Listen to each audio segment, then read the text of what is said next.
Geda gedi geda oh.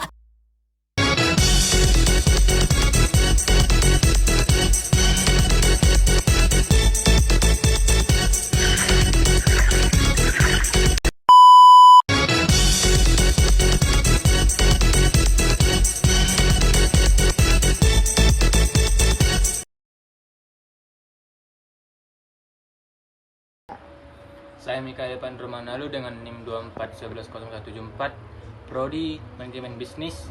Di sini saya akan membawakan penjelasan tentang integrasi nasional. Yang pertama itu ada pengertian integrasi nasional.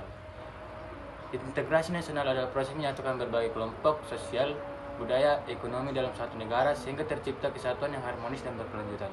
Dalam konteks ini, Indonesia memiliki integrasi nasional yang sangat penting karena keberagaman suku, agama, ras, dan golongan yang ada. 2. Konteks pluralisme di Indonesia. Indonesia adalah negara dengan masyarakat yang sangat plural, terdiri dari lebih 1.300 kata dan 700 bahasa daerah, serta beragam agama dan budaya. Pluralitas di Indonesia ini dapat menjadi kekuatan sekaligus tantangan dalam membangun persatuan nasional. Pentingnya integrasi nasional dalam masyarakat plural. 1. Menjaga persatuan dan kesatuan bangsa. 2. Mencegah konflik sosial dan disintegrasi. 3. Mendorong pembangunan nasional. Faktor-faktor yang mempengaruhi integrasi nasional. Yang pertama itu pendorong integrasi nasional, yaitu kesadaran sebagai satu bangsa. Yang kedua, penggunaan bahasa Indonesia sebagai pemersatu. Yang ketiga, semangat gotong royong dan toleransi. Yang keempat, ada keberagaman sebagai kekayaan bangsa. Yang kedua, ada faktor penghambat integrasi nasional, yaitu kesetiaan terhadap kelompok etnis yang lebih tinggi dibanding dengan terhadap negara.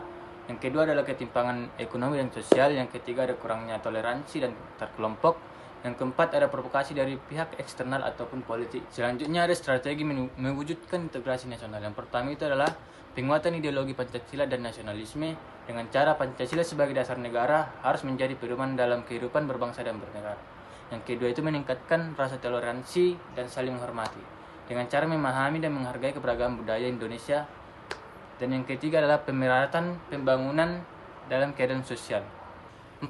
Penguatan peran lembaga sosial dan pendidikan, yang dimana sekolah dan perguruan tinggi berperan dalam membentuk karakter kebangsaan. Yang kelima ada penegakan hukum yang adil dan tegas, yang dimana negara harus menjamin perlindungan terhadap seluruh warga negara tanpa diskriminasi. Yang keenam itu ada meningkatkan interaksi sosial antar kelompok, yang dimana mendorong pertukaran budaya dan dialog antar beragam agama. 7. Pemanfaatan teknologi untuk integrasi nasional, yang dimana media sosial dapat digunakan untuk menyebarkan pesan persatuan dan kesatuan.